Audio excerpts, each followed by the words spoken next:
Bonjour, bienvenue dans cette nouvelle vidéo. Je propose de commencer par lire Jean 14, verset 6.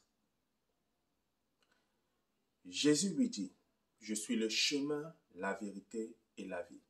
Nul ne vient au Père que par moi. » Ce verset est fantastique et merveilleux, car il nous révèle quelque chose d'important. C'est que notre Seigneur Jésus-Christ, notre bien-aimé, est le chemin. Il est la vérité, il est la vie. Cela a de grandes implications pour nous. Si le Seigneur Jésus-Christ est la vérité, alors nous ne pouvons pas être trompés. S'il est le chemin, nous ne pouvons pas nous égarer. Nous ne pouvons pas nous perdre notre chemin, ne plus savoir où nous allons. Et s'il est la vie, alors nous ne pouvons pas mourir. Donc, et le Seigneur Jésus-Christ l'a dit, il est Dieu, il ne peut mentir. Donc, il est effectivement le chemin, la vérité et la vie. Par conséquent, ne doute pas, tant que tu es accroché au Seigneur Jésus-Christ, tu ne peux pas te perdre.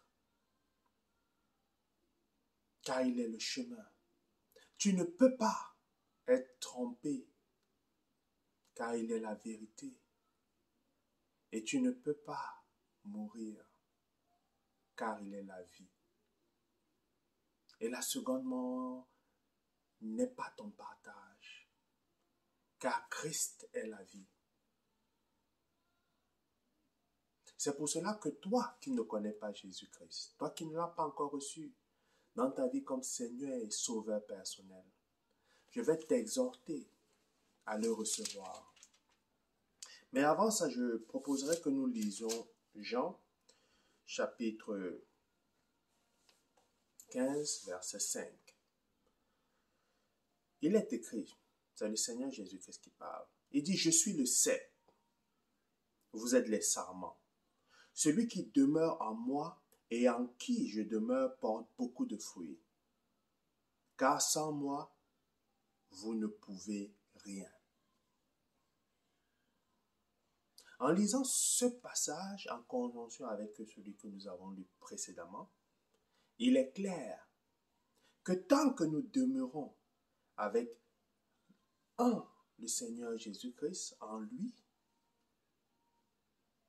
nous ne pouvons pas nous perdre, nous ne pouvons pas être trompés, et nous ne mourrons point, nous ne connaîtrons point la seconde mort.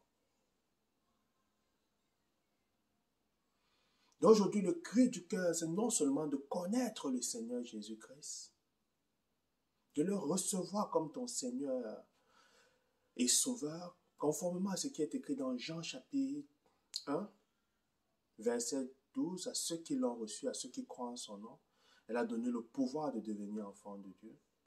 Donc, il faut recevoir le Seigneur Jésus-Christ afin de recevoir cette promesse que nous avons partagée. Il faut le connaître personnellement. Et si tu veux le connaître personnellement, je t'exhorte à faire cette prière simple avec moi. Répète après moi. Seigneur Jésus, je suis un pécheur misérable et perdu. J'ai péché en pensée, en parole et en action. Pardonne-moi tous mes péchés et purifie-moi. Reçois-moi, ô Sauveur, et fais de moi un enfant de Dieu.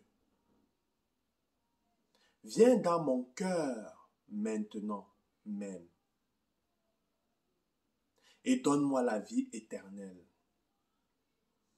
Je te suivrai à n'importe quel prix, comptant sur ton Saint-Esprit pour me donner la force dont j'ai besoin. Amen. Tu es devenu un enfant de Dieu, lis la Bible et saisis-toi du Seigneur Jésus-Christ. Amen.